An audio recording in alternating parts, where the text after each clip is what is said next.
Image news కి స్వాగతం. Bulletin లో ముందుగా హెడ్లైన్స్.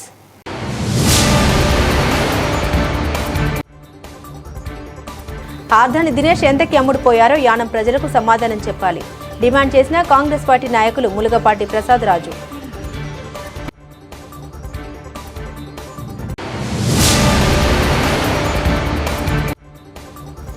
కాకినాడ నగరంలోని ఆయుర్వేద హాస్పిటల్ నిర్మించాలని ఎస్పీఎస్ కన్స్ట్రక్షన్స్ కి ఇచ్చిన జీవో రద్దు చేయాలి సిపిఎం డిమాండ్.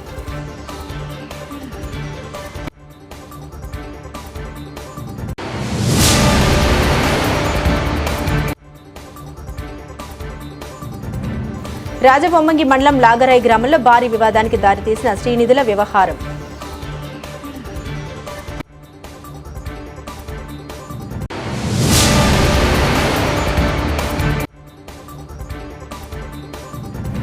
దేవీపట్నం మండల అధ్యక్షులు గోల చంటిబాబు ఆధ్వర్యంలో ఘనంగా టీడీపీ 44వ ఆవిర్భావ దినోత్సవ వేడుకలు. పుదుచ్చేరి ఎంపీ వైద్యలింగం యానం కాంగ్రెస్ పార్టీ అధ్యక్షులు ఆర్ధాని దినేష్ ఎంతకీ అమ్ముడుపోయారో యానం ప్రజలకు సమాధానం చెప్పాలని కాంగ్రెస్ పార్టీ నాయకులు ములుగపాటి ప్రసాద్ రాజు, చీకట్ల రామకృష్ణ డిమాండ్ చేశారు. శనివారం మధ్యాహ్నం ఆయన కార్యాలయంలో ఏర్పాటు చేసిన మీడియా సమావేశంలో కాంగ్రెస్ పార్టీ నాయకులపై మండిపడ్డారు. కాంగ్రెస్ పార్టీ అధ్యక్షుడు ఆర్ధాని దినేష్ కి నీతి నిజాయితీ ఉంటే కాంగ్రెస్ పార్టీకి రాజీనామా చేసి ప్రజల్లోకి వెళ్లుంటే ఎంతో విలువ ఉండేదని, అతనిపై ఎన్నో విమర్శలు చేసి అతనితోనే ఎన్నికల ప్రచారంలో పాల్గొనని సిగ్గుచేటని విమర్శించారు. యానం స్వతంత్ర అభ్యర్థిగా పోటీలో నిలిచిన గొల్లపల్లి శ్రీనివాస్ అశోక్ కాంగ్రెస్ పార్టీ తరపున వైద్యలింగం గత ఎన్నికల్లో మద్దతునిస్తే ఆయన కాంగ్రెస్ పార్టీని మోసగించి ఎన్డీఏ కూటమికి మద్దతునిచ్చి కాంగ్రెస్ పార్టీని మోసగించారని అన్నారు. యానం ప్రజలకు నా హృదయపూర్వక ధన్యవాదాలు. కాంగ్రెస్లో చాలా అన్యాయం కాంగ్రెస్ టీంకి మొత్తం మీద జరిగింది. దాని గురించి మొత్తం మా ప్రసాద్ గారు చెప్పేశారు. దానికి చెప్పాల్సింది నేనంటూ ఏమీ లేదు. గత ఎన్నికల్లో నేనున్నాను, నమస్తే యానం అని చెప్పేసి యానంలోకి వచ్చి యానం మొత్తం ప్రజల్ని ఆకర్షించుకుని వాళ్ళు మన్నలు పొంది వాళ్ళు వాటితో నెగ్గి అవ్విన మరుక్షణం నుంచి కూడా యానం ప్రజలకి నేను లేనని నిరూపించిన ఏకైక వ్యక్తి ఎవరైనా ఉన్నారంటే లాస్ట్ టైం అయిన ఎమ్మెల్యే గొల్లపల్లి శ్రీనివాస్ అశోక్ గారు. ఆయన నమ్మి ఆయన వెంట వెళ్ళి ఆయన అభివృద్ధికి ఆయన ఎన్నిక అవ్వడానికి మేము అందరూ కృషి చేస్తే యానం ప్రజలు అందరూ కూడా ఓవరాల్గా యానంలో ఎంతమంది ఓటర్లు ఉన్నారో అంతమంది ఓటర్లు కూడా ఆయన విజయానికి కృషి చేస్తే విజయానికి కృషి చేయించుకుని నెగ్గి ఎవరిని కూడా అవ్విన తర్వాత పట్టించుకోకుండా తన పట్టాన్ని తన పోతూ ఎవరు ఆ నిందలు ఎవరు వేసినా ఎవరిని కూడా పట్టించుకోకుండా చాలా దారుణంగా యానం ప్రజల్ని మభ్యపెట్టి యానం ప్రజలకి చేయవలసిన పనులన్నీ కూడా ఏమీ చేయకుండా చేసుకుంటా ఈ రోజు వరకు వస్తూ ఏదైనా ఏ సంవత్సరంలో ఏ పని కూడా అవ్వకపోతే ఆ పని అవతలి వ్యక్తి మీద నిందలు వేసి గెంటి నాకంటూ పనులు ఏవి జరగలేదని చెప్పి ఈ రోజు వరకు కూడా అదే మాటలు చెప్పి ముందుకు గంటికి వచ్చి నా నాయకుడు అప్పుడు ఎన్డీఏ ప్రభుత్వం ఉంది కాబట్టి అధికారంలో కేంద్రంలో ఆ రోజు ఆ చేయలేని వ్యక్తి ఇప్పుడు ఎన్డీఏ ప్రభుత్వం కేంద్రంలో ఉంది కాబట్టి పైన కాంగ్రెస్ ప్రభుత్వం లేదు కాబట్టి ఇప్పుడు కాంగ్రెస్ నుంచి పోటీ చేసి ఒకవేళ వచ్చిన ఆయన జనాలకు ఏం చేయగలడు? ఏమీ చేయలేడు. కనుక మీరందరూ కలిపి యానం ప్రజలకి చీకట్ల రామకృష్ణగా ఒకటే చెప్తున్నాం, ఎప్పుడన్నా సరే యానం ఎవరు పోటీ చేసినా సరే వాళ్ళ వెనకాల మేము వెళ్ళి ఏది ఆశించకుండా స్వచ్ఛందంగా పనిచేసే వ్యక్తుల్లో ఈ చీకట్ల రామకృష్ణ అనే వ్యక్తి మొట్టమొదటి వ్యక్తి. ఆయన నుండి మేము చాలా దారుణంగా మేము చేత పని చేయించుకుని పని అయిపోయిన తర్వాత కనీసం జనాల వంక కానీ మా వంక కానీ చూడకుండా ఈవేళ మళ్ళీ ఏదో చేసేస్తాను ఉద్ధరించేస్తాను అని చెప్పి మళ్ళీ కాంగ్రెస్ టికెట్ ముందుగా కాంగ్రెస్లో పనిచేసిన వాళ్ళందరికీ కూడా మోసం చేసి వైద్యలింగం గారితో మాట్లాడుకుని ముందుగా ఉన్న వాళ్ళందరూ కూడా గెంటి ఆయన మొత్తం మీద కాంగ్రెస్ టికెట్ తెచ్చుకుని కాంగ్రెస్ తరపున ఈవేళ పోటీ చేయడం జరుగుతుంది. గతంలో కృష్ణారావు గారు అనే వ్యక్తికి మేము 3 టర్మ్స్ చేసాం. ఆయన ద్వారా మాకు ఎటువంటి చెడ్డ లేదు. మేము వెళ్ళేటప్పటికి ఏదైనా ఒక పని నా వెనకాల పని చేసిన కార్యకర్తలు, నన్ను నమ్ముకున్న కార్యకర్తలు ఏదైనా నాకు చెప్తే ఆ చెప్పిన పనిని ఆయనకి చెప్తే వెంటనే ఆయన ఆ పని నాకు చేసేవారు. అలాంటిది ఆయన కాదనుకుని ఈయనేదో ఉద్ధరించేస్తాడని అనుకుని మేమందరం కలిపి గత 15 సంవత్సరాలుగా చేసి మా రాజకీయ భవిష్యత్తు మేము పాడు చేసుకుని ఆయన వెనకాల తిరిగి ఆయన విజయానికి కృషి చేసి ఈ రోజు మేము చాలా బాధపడుతున్నాం. దయించి యానం ప్రజలకు చీకల రామకృష్ణగా ఒకటే చెప్తున్నాను, మీరు నమ్మొద్దు, నమ్మి మోసపోవద్దు. ఈవేళ చాలా దారుణంగా ఎక్కడ ఈవేళ ఆయన విమర్శలు మొదలెట్టారు. ఆయనకి ఎక్కడెక్కడ దారుణంగా ఎదురు తిరుగుతూ మొదలెట్టారు. ఆయన ఏం చేశారని చెప్పేసి ప్రశ్నించడం మొదలెట్టారు. కాబట్టి నేను ఎక్కువగా కూడా తెలుసుకోలేదు.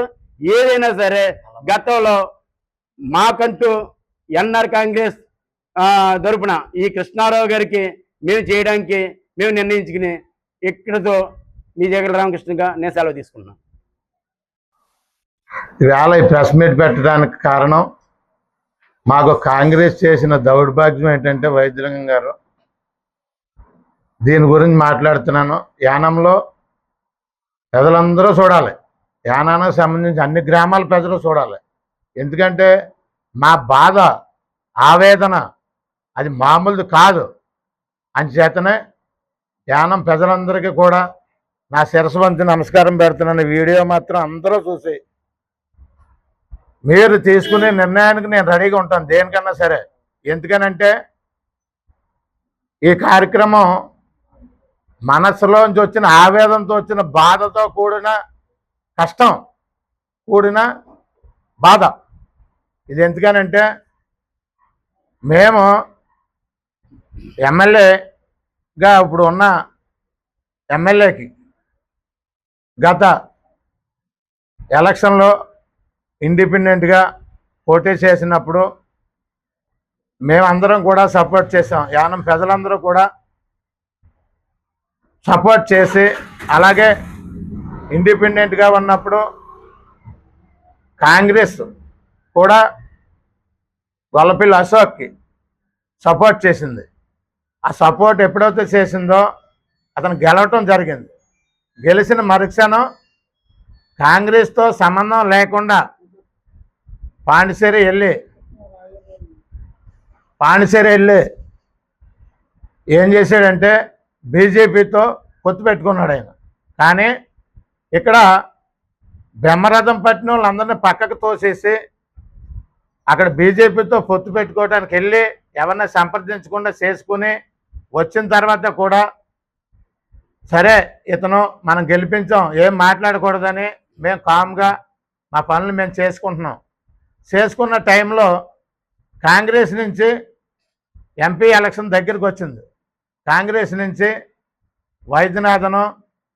వైద్యలింగం గారు, నారాయణ స్వామి గారు, కాకినాడ నుంచి పల్లంరాజు గారు, అలాగే ఇంకా ప్రముఖులు వచ్చి నన్ను కాంగ్రెస్కి చేయమని నా ఇంటికి వచ్చి నాకు కాంగ్రెస్ కండువా మెల్లో వేసి నన్ను రోడ్డు ఎక్కించడం జరిగింది. ఎందుకు సార్ నాకు ఈ పని చేస్తున్నారంటే, నువ్వు పార్టీకి పని చేయి, పార్టీలో నీకు మంచి స్థానం ఏర్పాటు చేస్తాం అని అదే వైద్యలింగం గారు ఫోటో కూడా నా దగ్గర ఉంది. ఇలా ఏలు పెట్టి చూపించడం, మీరు ఏమీ చేయరు. మా పెద్ద ఆయన హరికృష్ణ గారికి మేము ఎప్పుడు కాంగ్రెస్లోనే ఉన్నాం, హరికృష్ణ గారికి దుర్మార్గమైన మీరు ద్రోహం చేశారు. ఎందుకంటే ఆ వేళ వరకు లాస్ట్ డే రోజున మీరు అమ్ముడైపోయారు. ఆ రోజున కూడా సార్ మీరు మోసగాళ్ళు, నేను నమ్మలేనంటే అబ్బాబే నీకు నేనున్నానని చెప్పి ఇలాగా వైద్యలింగం గారు ఎలాగని నువ్వు ఆగు అని చేయించారు. మీరు గుర్తుందా వైద్యలింగం గారు? ఈ ప్రెస్ మీట్ మీ గురించే, వేరే ఎవరి గురించి కాదు. మీరు చేసిన దుర్మార్గం మాకు పుట్టి 55 సంవత్సరాలు వచ్చినా మాకెవరూ చేయలేదు ఇంత దుర్మార్గం. ఏమండి మేము చేసిన తప్పేంటి? మీ ఎలక్షన్కి, ఎంపీ ఎలక్షన్కి ఇండియాలో ఎవడో డోర్ టు డోర్ తిరగడు. అలాంటిది మేము మా బృందం అంటే అందరినీ రోడ్డు ఎక్కించకూడదు, ఎవరిని ఇబ్బంది పెట్టకూడదు, రెక్కాడితేనే కానీ డొక్కాడదిళ్ళకి పనులకి వెళ్ళి రూపాయి తెచ్చుకొని తినాలి, మనం తిరుగుదాం, మనం అందరికీ తెలిసిన వాళ్ళు 30 సంవత్సరాల నుంచి ధ్యానంలో ఉన్నాం, ప్రతి గడప గడప తెలుసు, ఆ ఇంట్లో ఎంతమంది తెలుసు, అంతా తెలుసుండి మనకి ఇంతమంది ఉన్నారు, మనం మాట్లాడదామని చెప్పి మీరు ర్యాలీ రోజున మిమ్మల్ని రాజమండ్రి దిగబెట్టేసి మేము రిటర్న్ వచ్చి రెండో రోజు నుంచి door to door Savitri Nagar నుంచి ఇలాగ కనకాలపేట వరకు ఈ మధ్యలో ఎన్ని గ్రామాలు ఉన్నా యానంలో ప్రజలందరికీ తెలుసు. నా ఇంటికి వచ్చాడు, ఈయనకి ఇంత బాధ కలిగింది అన్నప్పుడు ప్రతి ఒక్కరూ చూస్తారు. ఎందుకనంటే తిరిగి మేము సొంత డబ్బులతోనే, నేను మా బృందం, అలాగే మల్లాడి సత్యబాబు, బీరాస్వామి వాళ్ళ ఒక బ్యాచ్ టీం కింద మాది ఒక టీము, అలాగే ఈసీకే పార్టీ కూడా మద్దతులో ఉండి, అలా మెల్లం చిన్న అవ్వచ్చు, అలాగే ఆ టైంలో మాకా బుజ్జి వాళ్ళిద్దరూ ఈసీకే పార్టీలో ఉండి వాళ్ళు ఒక 50 మంది, అలాగే ఇందులో అడదాని దినేష్ అనేవాడు 420 బోకరు యానంలో, అలాంటి బతుకేంటి అనేది యానం ప్రజలందరికీ తెలుసు. ఏంటి, ఎక్కడో ఫోటో తీయించుకోవటం, ఫేస్బుక్లో పెట్టుకోవటం, సోషల్ మీడియాలో పెట్టుకోవటం, డెవలప్ చేసుకోవటం. నువ్వేం చేసావు, నువ్వు ఎన్ని అట్లలో ఉన్నావు, ఎన్ని దుర్మార్గాల్లో ఉన్నావు ప్రజలందరికీ తెలుసు. ఈడు ఈ పార్టీకి కాంగ్రెస్ పార్టీ, బ్యాక్ కాంగ్రెస్ పార్టీకి ప్రెసిడెంట్ అని వైద్యలింగం గారు మాకు లాస్ట్ వరకు కూడా చెప్పలేదు, లాస్ట్ కూడా ఎప్పటికీ చెప్పలేదు. కానీ ఈయన బోకర్ కింద వాడుకున్నాడు. ఆయన వాడుకొని మేము ఎప్పుడైతే ఎలక్షన్ అయిపోయిందో అందరం చేసాం, 7028 ఓట్లు వచ్చాయి. ఇది ఒక్కడ ఫలితం కాదు, దీనికి మేము మా సొంత డబ్బు తీసుకున్నాం. కానీ 30 లక్షలు పార్టీ ఫండ్ తెచ్చుకున్నాడు ఈ బోకర్ గారికి ఇచ్చాడు వైద్యలింగం గారు. మీరు 30 లక్షలు పార్టీ ఫండ్ ఇస్తే ఇందులో ఎవడెవడు తీసుకున్నాడో మీకు తెలుసు. నేను ₹1 తీసుకోలేదు, 10 పైసలు. నేను అలా ఏ పార్టీకి చేసినా ఎవరి దగ్గర టీ కూడా తాగను. అటువంటిది మీరు చేసిన దుర్మార్గం ఏంటి సార్?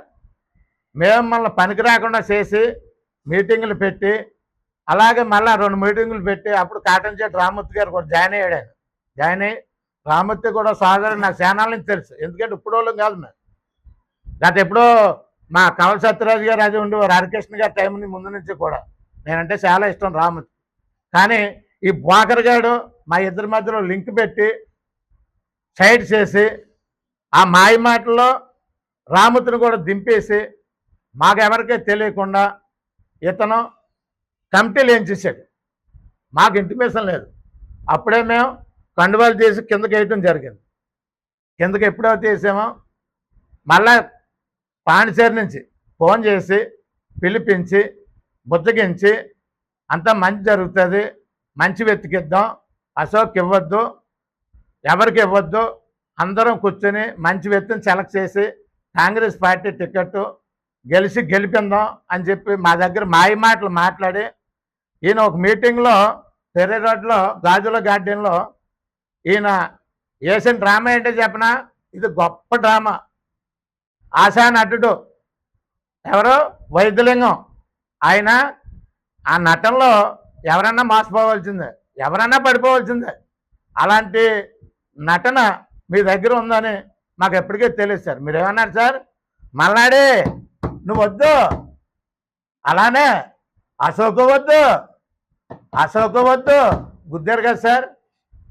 మరి మీరు సపోర్ట్ చేసిన ఇండిపెండెంట్ క్యాండిడేట్ మిమ్మల్ని కాదని మరి పాండిచేరిలో ఎన్డీఏ కూటమిలో బీజేపీలో మద్దతు ఇచ్చి, మరి అక్కడ బీజేపీ పార్టీలను కూడా ఎమ్మెల్యేలు ఉన్నారు, మరి ఆ పార్టీ ఎమ్మెల్యేలు కూడా కాకినాడ నగరంలో ప్రభుత్వ మహిళా పాలిటెక్నిక్ కళాశాలను ఆనుకొని నిర్మించిన ఆయుర్వేద కళాశాల పక్కనే ఆయుర్వేద హాస్పిటల్ నిర్మించాలని ఎస్పీఎస్ కన్స్ట్రక్షన్స్ కి ఇచ్చిన జీవో రద్దు చేయాలని సిపిఎం డిమాండ్ చేసింది. ఆదివారం ఉదయం సిపిఎం బృందం ఆయుర్వేద హాస్పిటల్ నిర్మించిన పరిసర ప్రాంతంలో పర్యటించింది. ఈ సందర్భంగా సిపిఎం జిల్లా కమిటీ సభ్యుడు దువ్వ శేషబాబ్జీ మాట్లాడారు.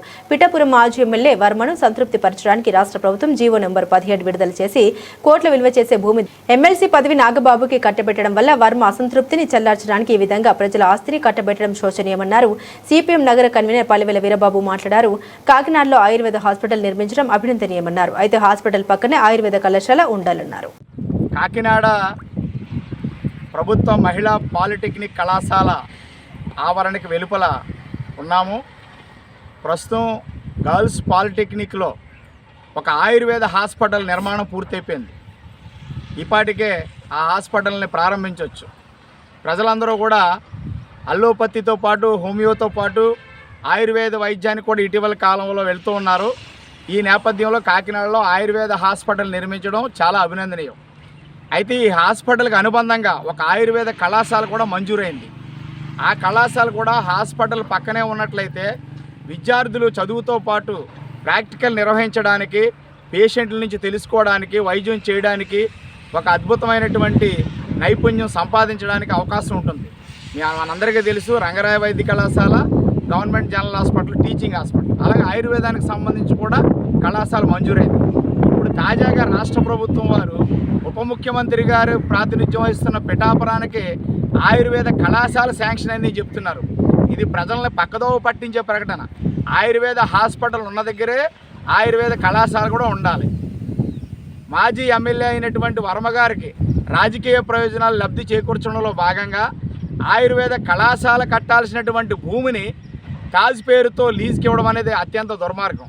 నిజంగా కాకినాడలో తాజ్ కానీ ఇతరత్ర టూరిజం డెవలప్మెంట్ కార్పొరేషన్ చేయాలనుకుంటే కాకినాడ బీచ్లో ఎన్టీఆర్ బీచ్ని అభివృద్ధి చేశారు గతంలో. అదేవిధంగా ఆంధ్రప్రదేశ్ టూరిజం డెవలప్మెంట్ కార్పొరేషన్ ఆధ్వర్యంలో 12 రిసార్ట్లు కట్టారు, పెద్ద ఎత్తున గెస్ట్ హౌస్ నిర్మించారు. అది ఇప్పుడు మళ్ళా పాడిపోయే పరిస్థితికి వచ్చింది.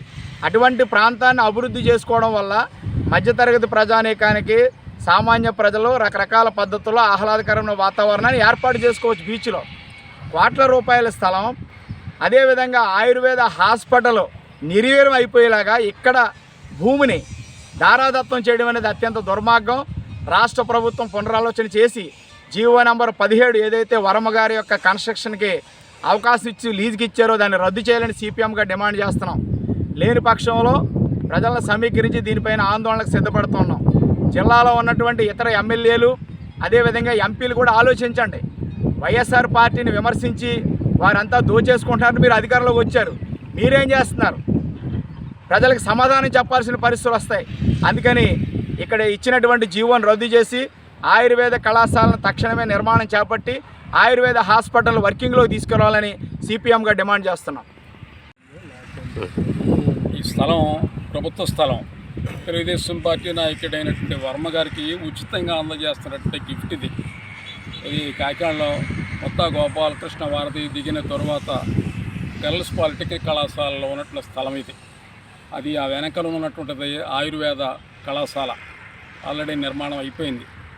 దాంతో ఆ పక్కన ఉన్న స్థలం 3.5 ఎకరాల స్థలాన్ని ఇప్పుడు వర్మ గారికి గిఫ్ట్గా ఇస్తున్నారు. తెలుగుదేశంలో ఉన్న ఒప్పందం ఏంటంటే వర్మ గారికి తొలి ఎమ్మెల్సీ స్థానం ఇస్తామని చెప్పి, వాళ్ళకి నిజాయితీ ఉంటే ఇచ్చుకోవాలి, ఇప్పుడైనా ఇచ్చుకోవాలి. అందుకు ప్రజలకు ఎవరికి అభ్యంతరం కూడా ఉండదు. కానీ ఆయనకి ఇవ్వాల్సినటువంటి ఎమ్మెల్సీ తీసుకుపోయి నాగబాబు గారికి ఇచ్చి ఇప్పుడు ఏంటంటే ఆయనకి ఒప్పందం నిలబెట్టుకోవడం కోసం చెప్పి ఈ 3.5 ఎకరాల స్థలాన్ని తాజ్ హోటల్ పెట్టుకోవడం కోసంగా, టూరిజం డెవలప్మెంట్ కోసంగా ఇస్తామని అంటున్నారు. ఈ తప్పుడు నిర్ణయం. అది ప్రజల ఆస్తి, ప్రభుత్వ ఆస్తి. గజం ₹1,00,000 పైగా ఉంది. గజం ₹1,00,000 అని అంటే 175 కోట్ల పైన దాటినటువంటిది. ప్రజల స్థలాన్ని, ప్రభుత్వ స్థలాన్ని పందేరం చేస్తామంటే చూస్తూ ఊరుకోవడానికి సిపిఎం పార్టీ సిద్ధంగా లేదు. తక్షణం జీవో నెంబర్ 17ని రద్దు చేయండి. 4-5 రోజులు చూస్తాం. మీరు అది రద్దు చేయకపోతే లోపల ఏదో పని జరుగుతూ ఉన్నది. ఆ పనిని మేము సిపిఎం పార్టీలో అడ్డుకుంటుందని చెప్పి కొంతవరకు రానివ్వద్దని చెప్పి రాష్ట్ర ప్రభుత్వానికి తెలియజేస్తాం. కాకినాడ రూరల్ కరప గ్రామంలో వేంచేసి ఉన్న శ్రీ కాశీ వారాహిమాత అమ్మవారికి సుమారుగా 5,000 మహిళా భక్తులు, గ్రామస్తులు సారి సమర్పించారు. 5,000 మంది మహిళలతో భారీ ఎత్తున మేళతాళాలతో ఊరేగింపు నిర్వహించారు. పలు రకాల స్వీట్స్, పళ్లతో అమ్మవారికి నైవేద్యం, చీరలు పెట్టి తమ మొక్కుల్ని తీర్చుకున్నారు. ఆలయ వ్యవస్థాపకులు, సీనియర్ జనసేన నాయకులు చిక్కల దురబాబు ఆధ్వర్యంలో భక్తులకు ప్రత్యేక ఏర్పాట్లు చేశారు. ఈ సందర్భంగా చిక్కల దురబాబు మాట్లాడారు. కాశీలో మొదటి వారాహి అమ్మవారు, రెండవ కాశీ వారాహి అమ్మవారు కాకినాడ రూరల్ మండలం కరప మండలంలో భక్తుల కోరికలు తీర్చడానికి వేంచేసి ఉన్నారని అన్నారు. అంతేకాకుండా పెద్ద భారీ ఎత్తున సారెలు సమర్పించిన మహిళలకు ధన్యవాదాలు తెలిపారు. మనుషులకు ఎలాగైతే చెమట పడుతుందో వారాహి అమ్మవారికి కూడా చెమట పడుతుందని, అమ్మవారు ఉన్నారని ఇదే నిదర్శనమని కొనియాడారు. భక్తులు తీర్థ ప్రసాదాలు తీసుకుని అమ్మవారి కృపకు పాత్రలు కావాలని వేడుకున్నారు. అమ్మవారి పెట్టే దాంట్లో పెట్టే నువ్వు ఎందుకు ముట్టుకుంటావు అక్కడ అక్కడ పెడదాం అక్కడికి ఎట్టుకెళ్ళిపోండి వెళ్ళిపోండి అక్క వస్తారు మీరు లేట్ అయిపోతుంది మీకు అది చూస్తారు కదా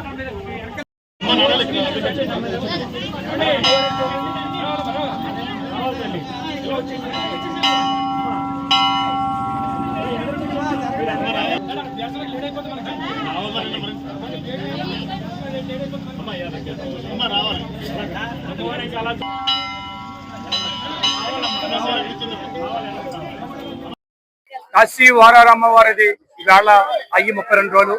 ఇవాళ ప్రత్యేక అమ్మవారికి చెవట్లు పెడుతున్నాయి. సో మనకైతే ఎలాగ చెవట్లు పెడుతున్నాయో అమ్మవారికి కూడా చెవట్లు పెడుతున్నాయి. అంటే ప్రాణప్రతిష్ఠ అనేది చేస్తాలో ఎలాగనో నిదర్శనం అదొకటి.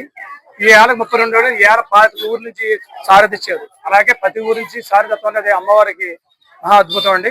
కానీ ఏ ఊరు నుంచి పెట్టుకుంటారు, సారి పెట్టుకుంటారు కొత్త కాదు. కానీ అటువంటిది అద్భుతం అంటే ప్రతి ఊరు నుంచి సారి తెస్తారు. ఎందుకంటే కాశీ నుంచి వచ్చి మనకి ఆడపడుచు కాబట్టి ఆ ఆడపడుచు ఇక్కడ ఆడపడుచు చీర తెస్తున్నారు, సారీలు తెస్తున్నారు, పానకం అన్ని తెచ్చి పెడుతున్నారంటే ఆవిడ అంత కొత్త బాగున్నారు చూడండి. నేనేమంటే అందరూ వచ్చి వారంలో ఓ రోజు దర్శనం చేసుకుని పడుతున్నాము. అలాగే శుక్రవారం నాడు కుంకుమ పూజలు ఉన్నాయి. కుంకుమ పూజలు అందరూ వచ్చి అందరూ కూడా పూజలు ఏర్పాట్లు కూడా జరిగింది. జై కాశీ వారమ్మకి జై. రాజబొమ్మంగి మండలం లాగరాయి గ్రామంలో శ్రీనిధుల వ్యవహారం భారీ వివాదానికి దారితీసింది. 10 మందికి గేదెలు అందించాల్సి ఉండగా గంటిమల్ల సూరాయమ్మకు గేదె ఇవ్వకపోవడంతో అసలు వ్యవహారం గుట్టురట్టయిందని గ్రామస్తులు తెలిపారు. అంతేకాక వచ్చిన గేదెలు సంబంధం లేని వ్యక్తికి మళ్లించారని ఆరోపణ వినిపిస్తున్నాయి. ఈ క్రమంలో ఒక్కో మహిళ నుండి 18,000 రూపాయల చొప్పున వివోఏ యాదల రాజలక్ష్మి వసూలు చేసినట్లు సంఘ మహిళలు మీడియా ముందు వెల్లడించారు. శ్రీనిధుల పేరుతో మహిళల్ని మోసం చేసి డబ్బులు దోచుకున్నారనే ఆరోపణ గ్రామంలో తీవ్ర ఆగ్రహాన్ని రగిలిస్తున్నాయి. బాధితులు తక్షణమే సంబంధిత అధికారుల దృష్టికి తీసుకెళ్లి న్యాయం చేయాలని డిమాండ్ చేస్తున్నారు. నా కోళ్ళకాడ బలి అప్పు చేసుకొని నా కోళ్ళకాడ 36,000 2 పేర్ల మీద కట్టేసాం. కట్టేస్తే నా గేదెలు రాలేదు. అలా అందరూ 9 మంది తెచ్చేసుకున్నారు. మీ దగ్గర డబ్బులు ఎవరు కట్టించుకున్నారమ్మా? నా కోళ్ళకాడేనండి. అది ఎవరు కట్టావు? మీకు డబ్బులు ఎవరికి కట్టావు? రాజలక్ష్మి మరి మీరు డబ్బులు ఎవరు కట్టారు? రాజలక్ష్మి అండి. ఆవిడేనా మీ దగ్గర? అంటే మీ 10 మంది దగ్గర డబ్బులు చేసింది ఆవిడే. ఆవిడే. మీ గ్రూప్ లో ఉన్న 10 మందిలో 9 మంది గేదెలు అయింది కానీ ఒక్కదానికి మాత్రం అందలేదు. అందలేదండి. అందరికి 10 మందికి వచ్చేసాయి అంట. నా గేదెలు మాత్రం నాకు అందలేదు. నీకు గేదెలు అందకుండా నీకు గేదె పక్క నుంచి ఫోటో తీసుకోమని నీకు ఎవరు చెప్పారు? డాక్టర్ గారు అండి. ఎవరో డాక్టర్ గారు అట. ఎవరమ్మా ఆయన? పశువుల డాక్టర్ గారమ్మా. ఏ ఊరు పశువుల డాక్టర్ గారమ్మా? లబ్బత్ సచివాలయం పశువుల డాక్టర్ గారు. ఆయన వచ్చారు. మరి మీరు నా గేదెలు రాదు నేనేం చేయనండి. నేను ఎక్కడ కూకొని నేను ఎక్కడి నుంచి నేను ఫోటోలు ఎక్కడ తీసుకోనండి. నాకు గేదెలు వస్తేనే కదా నేను ఫోటో తీసుకోవాలి కానీ అన్నానండి. అప్పుడు ఏమన్నారమ్మా? ఏమన్నారు మరి ఆ గేదెలు ఎక్కడ దింపారో వెళ్ళి తోలు తెచ్చుకున్నా. ఎక్కడో బాలమ్మ అంట, పాము బాలమ్మ గారు వాళ్ళ ఇంటికి వెళ్ళమన్నారు. అక్కడి నుంచి తోలు తెచ్చుకోమన్నారు. సంవత్సరం మేనేజర్ గారు మేము 4 రసీదులు రావాలండి. 4 నెలలు నాకు రసీదులు ఇవ్వక నేను 3 వాయిదాలు కట్టాలి కానీ నేను కట్టనండి డబ్బులు. నాకు రసీదులు రాలేదన్నాను. ఎవరు చెప్పారు ఈ విషయాన్ని? మేనేజర్ గారితో చెప్పాను. బ్యాంక్ మేనేజర్ గారితో మీరన్నా అడగండి రసీదులు ఎందుకు ఇవ్వలేదు అలాగని. ఫలానా గుమ్మడి రాజులమ్మ రసీదులు ఎందుకు ఇవ్వలేదు అని అడగండి సారు అన్నాను. ఆవిడని అడుక్కో అమ్మ అన్నారు. అలాగే డబ్బులు కట్టడం మానేస్తానన్నాను. ఇది అన్నానండి. పోలవరం జిల్లా రంపచోడవరం డివిజన్ దేవీపట్నం మండలం ఇందుకూరుపేట గ్రామంలో తెలుగుదేశం పార్టీ కార్యాలయం నందు టీడీపీ మండల అధ్యక్షులు గొల్ల చంటిబాబు ఇతర టీడీపీ సీనియర్ నాయకులు కార్యకర్తలు అభిమానుల సమక్షంలో అంగరంగ వైభవంగా తెలుగుదేశం పార్టీ 44వ ఆవిర్భావ దినోత్సవ వేడుకలు నిర్వహించడం జరిగింది. ముందుగా స్వర్గీయ నందమూరి తారక రామారావు చిత్రపటానికి పూలమాల వేసి ఘనంగా నివాళులర్పించారు. అనంతరం తెలుగుదేశం పార్టీ జెండాను మండల అధ్యక్షులు గొల్ల చంటిబాబు ఆధ్వర్యంలో జెండా ఆవిష్కరణ కార్యక్రమం నిర్వహించి భారీ కేక్ కట్ చేసి అభిమానులకు పంచడం జరిగింది. అనంతరం మండల అధ్యక్షుడు చంటిబాబు మాట్లాడారు. బడుగు బలహీన వర్గాల ఆశాజ్యోతి అయిన ఎన్టీ రామారావు అనేక సంక్షేమ కార్యక్రమాలు చేసిన ఘనత ఆయనకు దక్కుతుందని ఆయన చేసిన సంక్షేమ పథకాల కోసం వివరించడం జరిగింది.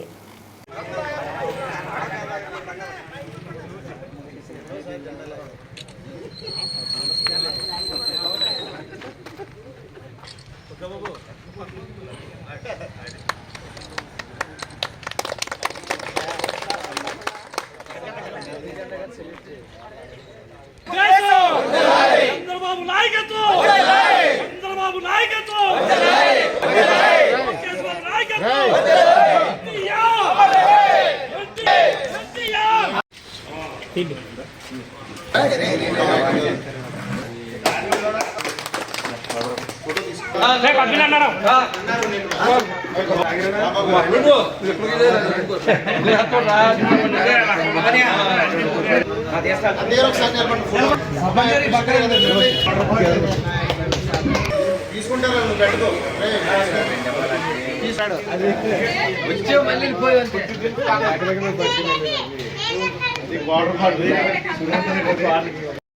అది మళ్ళీ ఏమంటే ఎత్తరు డల్లు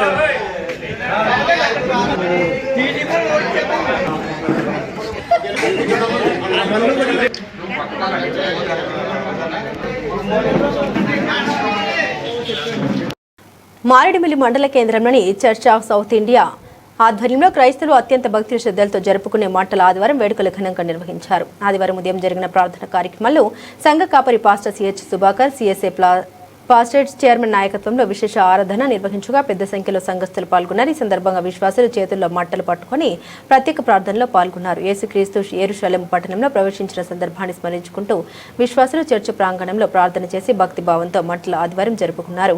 ఈ కార్యక్రమంలో సిఎస్ఐ చర్చ్ సంఘ కాపరి యేసుక్రీస్తు జీవితం, ఆయన చేసిన త్యాగం గురించి విశ్వాసులకు సందేశం ఇచ్చారు. తెలుగువాడు ఆత్మగౌరవాన్ని నిలబెడుతూ మన పాలన మనమే చేసుకుందాం, ఢిల్లీలో శాసిస్తే ఆంధ్రాలో పాలించే రోజుల్లో కేవలం పార్టీని స్థాపించి 1982లో కేవలం 9 నెలల్లో అధికారంలోకి తీసుకుని వచ్చిన గనుడు, మహనీయుడు స్వర్గీయ శ్రీ ఎన్టీ రామారావు గారు. మరి ఆయనకి పదవుల అలంకరణ కాదు, పదవులకే ఆయన అలంకారం. అయితే ఎన్నో సంక్షేమ పథకాలని తీసుకుని వచ్చారు ఆయన. కేజీకి 2 రూపాయలు బియ్యం కానీ, అందరికీ కూడు బట్ట అని కానీ, ఆస్తిలో సమాన హక్కు ఆడవాళ్ళకి కల్పించడం కానీ, ఇలాంటివి ఎన్నో సంక్షేమ పథకాలు తీసుకురావడమే కాకుండా భారతదేశం అంతా మిగతా రాష్ట్రాలు కూడా మన సంక్షేమ పథకాలను అనుసరించిన వైరం. మొత్తం భారతదేశం అంతా మన ఆంధ్ర వైపు చూసేలాగా పార్టీ స్థాపించిన 9 నెలలకే అధికారంలో తీసుకురావడం అంటే మామూలు విషయం కాదు. అది ఎప్పటికీ చరిత్రే. మరి అలాగే విద్య, వైద్యం, సంక్షేమం ప్రజలకు అందుబాటులోకి తీసుకొచ్చిన మహనీయుడు. అదేవిధంగా ఈరోజు సిబిఎన్ గారు, సి అంటే చరిత్ర, బి అంటే భవిష్యత్, ఎన్ అంటే నమ్మకం. ప్రజల్లో ఆ నమ్మకం ఉంది. ఒక మోసగాడు, ఒక అవినీతిపరుడు 5 సంవత్సరాలు రాష్ట్రాన్ని ఒక్క ఛాన్స్ అని బ్రతిమాలి అధికారంలోకి వచ్చి రాష్ట్రాన్ని ఎలా పాలించకూడదో అవగాహన లేని వ్యక్తి ఒక రాష్ట్రాన్ని పాలిస్తే రాష్ట్రం ఎలా సర్వనాశనం అవుతుందో గత 5 ఏళ్లు చూసాం. గడిచిన వైసీపీ పాలనలో 5 ఏళ్లు చూసాం. మరి ఈ రోజున రాష్ట్రం ఆర్థికంగా అస్తవ్యస్తం అయినప్పటికీ, రాష్ట్ర ఆర్థిక వ్యవస్థ సంక్షోభంలో ఉన్నప్పటికీ చంద్రబాబు నాయుడు గారు, లోకేష్ గారు, పవన్ కళ్యాణ్ గారు మరి రాష్ట్రాన్ని సువర్ణాంధ్ర రాష్ట్ర దిశగా అడుగులు వేయిస్తా ఉన్నారు. వస్తున్న విల్లులో వస్తున్న పెట్టుబడులు సుమారు ఈ 5 సంవత్సరాల్లో 24 లక్షలు ఉద్యోగాలు ఇచ్చే అవకాశాలు ఉన్న పెట్టుబడులన్నీ తీసుకురావడం, గూగుల్ క్లౌడ్ లాంటి ప్రపంచ స్థాయిలోనే 2వ అతిపెద్ద ఇన్వెస్ట్మెంట్ మన వైజాగ్కి తీసుకురావడం, ఇలా అంచెలంచెలుగా ఒక పక్కన సంక్షేమం, ఓ పక్కన అభివృద్ధి, ఓ పక్కన పెట్టుబడులు, మరి ఇవన్నిటిని వెరసి ఈ రోజున అందరూ కూడా గుండెల మీద చెయ్యేసుకుని పడుకునే పరిస్థితి.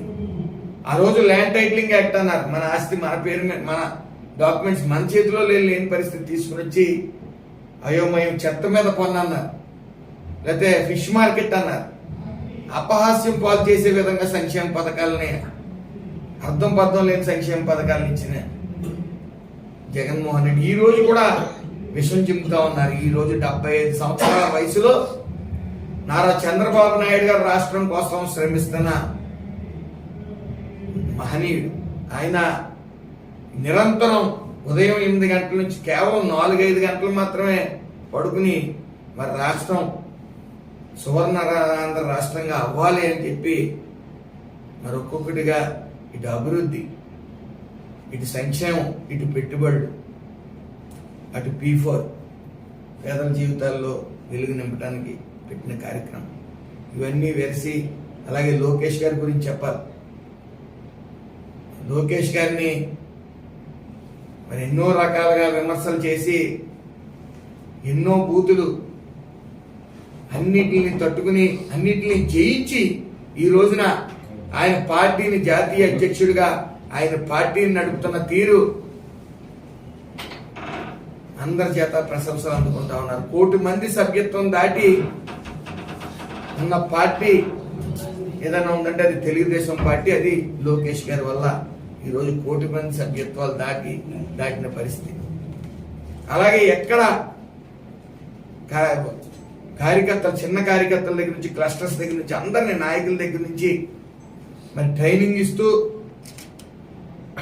పాలన ఎప్పుడు కూడా మమ్మల్ని ప్రజల మధ్య ఉండమంటూ నిత్యం డౌన్ టు ఎర్త్, లోకేష్ గారు డౌన్ టు ఎర్త్ ఉన్న నాయకుడు ఆయన, యువ నాయకులు ఆయన ఎప్పుడు నేల చూపులే చూస్తారు. ఆ నేల చూపులు చూసుకుంటూనే అందరినీ గౌరవించుకుంటూ మరి ఈ రోజు నిన్ను పెట్టుబడులు రావడంలో కీలక పాత్ర లోకేష్ గారిని మనం తెలియజేసుకోవచ్చు. ఏదేమన్నప్పటికీ ఇలాంటి గొప్ప నాయకులు స్వర్గీయ ఎన్టీ రామారావు గారు కానీ, అలాగే మన్యశ్రీ గౌరవ ముఖ్యమంత్రి నారా చంద్రబాబు నాయుడు గారు కానీ, లోకేష్ గారు కానీ వాళ్ళ వద్ద పనిచేయడం పూర్వజన్మ సుకృతంగా భావిస్తా ఉన్నాను. ఎందుకంటే 11 సంవత్సరాలు నేను వైసీపీలో పనిచేసిన తర్వాత నాయకుడు ఎలా ఉండకూడదు, నాయకత్వాలు ఎలా ఉండకూడదు అనేది చూసాం. మరి ఇక్కడికి వచ్చిన తర్వాత నాయకుడు ఎలా. బులెటిన్ ముగించే ముందు హెడ్లైన్స్ మరోసారి.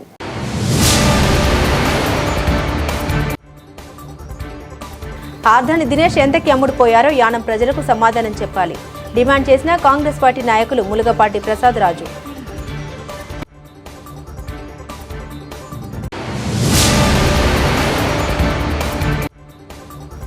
కాకినాడ నగరంలోని ఆయుర్వేద హాస్పిటల్ నిర్మించాలని ఎస్పీఎస్ కన్స్ట్రక్షన్స్ కి ఇచ్చిన జీవో రద్దు చేయాలి సిపిఎం డిమాండ్.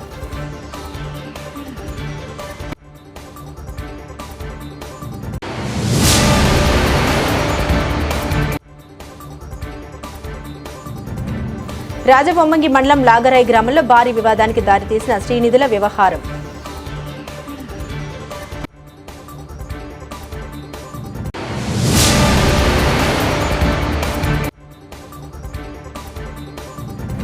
దేవీపట్నం మండల అధ్యక్షులు గోల చంటిబాబు ఆధ్వర్యంలో ఘనంగా టీడీపీ 44వ ఆవిర్భావ దినోత్సవ వేడుకలు. ఇవి బులెటిన్లోని విశేషాలు. తిరిగి మరో బులెటిన్తో మళ్ళీ కలుసుకుందాం. అంతవరకు సెలవు. నమస్కారం.